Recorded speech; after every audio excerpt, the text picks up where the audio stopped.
Hello everyone, I am back with another redesign that I'm sure you will like.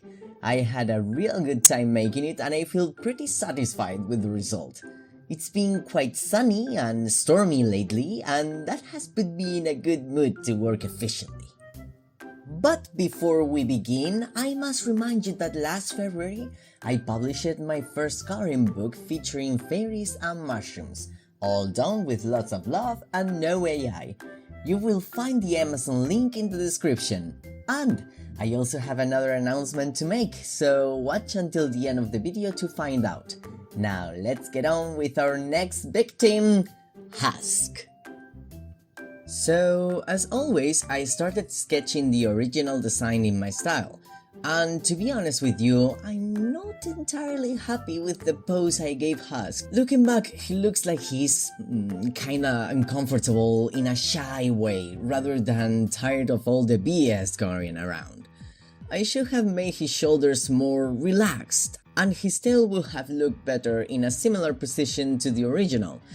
But I did want to make his wings bigger and I was afraid I wouldn't be able to fit the whole drawing in the picture, so yeah. Not fully sold on this one, but it served its purpose, which was to help me have a clearer vision of the things I wanted to change in this character. Funny thing, if Husk does not have a shirt in the original design, where do the buttons hang off of? Couldn't help but wonder about that. I also don't get the bird theme in this one, but you know, since we haven't got much information about his past and how he died, I'm basically going in blind. We know that he likes gambling too much, he used to be an overlord, and has now lost all that by betting everything with Alastair, who basically owns him now. Maybe when second season rolls around we get some more backstory on Husk and the whole cat-bird hybrid theme makes a whole lot of sense. Who knows? So I'm sure you've heard this a lot with Husk and his too muchness.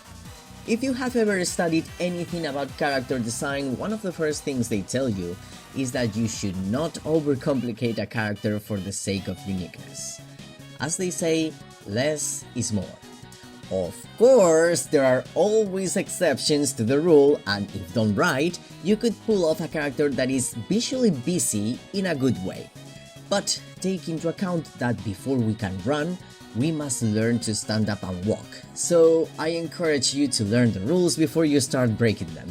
Personally, I am about to publish my webcomic True Colors, and one thing I learned is that if you are going to draw the same character over and over and over, you better make it easier for yourself. Like, if you are going to add details like special marks or tattoos or something, think about the reason why you're adding them and whether it's important or not. Otherwise, you will just keep forgetting to add them, and it's such a hassle to have to revise that all characters have every detail.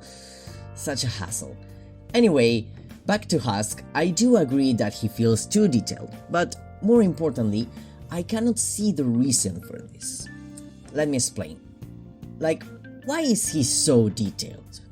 His personality, his background, his scene, none of those seem to justify all the things, all those details that he has going on in his design. And therefore, I don't feel like this is him. I cannot really relate the design to his personality at all. From what I've seen, he seems like someone who doesn't want to think about his problems. He just wants to have a good time and feel the thrill of gambling.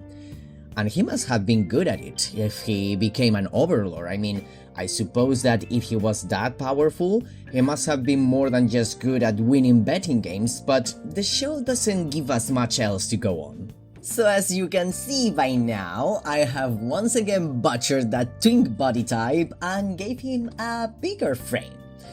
In my mind, he looked more like a Persian kind of cat rather than a tuxedo, and that gave me the freedom to give him a dad bod. This one's not thick like Baggy, okay? He is fat, he is chunky, he has his happy belly and puffy chest fluff to fill out a thicker silhouette. I got rid of the bird elements and just focus on his furry side, so his tail is big and chunky, his arms, legs and toes are also big chunkers, and his clothes are loose, comfy looking and give off a chill vibe, like I'm just here to have a good time with zero drama, okay? I'm in my vacation. I think I'm sure everybody noticed is that even though cards usually have 4 symbols, the one Husk features all over his body is the heart, which he wears on the inside of his ears, his palms, his forehead, even the tips of his ears could be considered heart-shaped. You know what? I don't think that is a coincidence at all. I could be wrong, but Husk is a very emotionally guarded character, as in, this kitty has had his heart badly broken before. I mean, the kind of nasty, painful, traumatic kind of broken. You know what I mean? Throughout the show, he listens, a bit unwillingly, to everybody's problems. But the show never shows us, pun intended, any moments where he does the same. He only does that with Angel when his mask falls off and shows Husk how he truly feels. That's the only time he shares anything about himself by choice. He also declares several times to Angel especially that he hates fake people. So maybe, was our kitty boy cheated on? Betrayed? Did they lie to him about something so important that he put a wall thicker than his new design around his heart so nobody else could hurt him? I don't know, but I'm curious to find out. Anyway, all this to say that I plastered a big heart on his forehead, plain and bold for everyone to see and for very few to reach, because I do think that this is an important element for this design. Alright, now for the eyes, hear me out. Charlie has dark red eyes with golden irises, right? Lucifer also has those because they are king and princess of hell with angel DNA. All good here. Now Baggy has honey-like eyes too because she used to be an angel, right?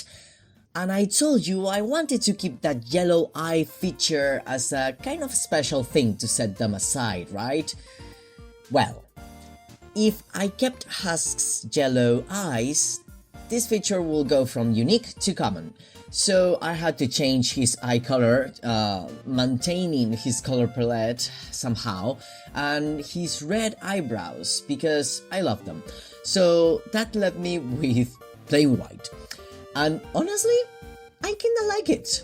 It was kind of a fuck it decision of the moment, but it looked nice. And I kept it, and I'm glad I did. Also, please let me talk about his shirt. I love how his shirt turned out. I felt so smarty pants when I came up with the design, like, of course, it suits him so much. Personally, if I had to animate this, I would just keep it like a plain 2D pattern that will move around with the character, and that's it. Oh, and one last detail. Maybe you have noticed that in between all those browns, whites and reds, there's something green sticking out. This was consciously made to clash with the whole design because it is an external element that does not belong there. That's right, in my redesign, Alistair gave Husk a color. A humiliating cat color that not only is very noticeable, it serves both as a reminder and a way to mock him too. It will not be glowing all the time, like only when Alistair forces Husk to do something, like he shows in the show. But I wanted to add that glowing effect for the final illustration because I wanted to, basically. I did ponder the idea of giving him like a cat harness, like those that you put on cats when you want to take them out for walks. But I felt like it will be too much. I don't know, I wanted it to be something that, well, it's not subtle, you definitely see that it is there, but I feel like a full-on harness will be just too much, and also not my Alistair's vibe. You will see. And this is the result for our kitty cat. This redesign could either age well or fail spectacularly with the second season coming in. Let's see if any of my predictions, hopes and dreams were right, and I'll probably make a video at the end of season 2 to talk about it. During the video, I also talked a bit about my upcoming webcomic True Colors, a story about Hazel, a teen who likes to have fun, his best friend Mark, and cross-dressing. But when you live in a very religious town, mixing these three things together can be risky. But I'm sure nothing bad will happen, right? Right? You'll find out when I publish the first chapter in Webtoons and Tapas on June 20th. But for now, thank you so much for watching, and see you in the next one!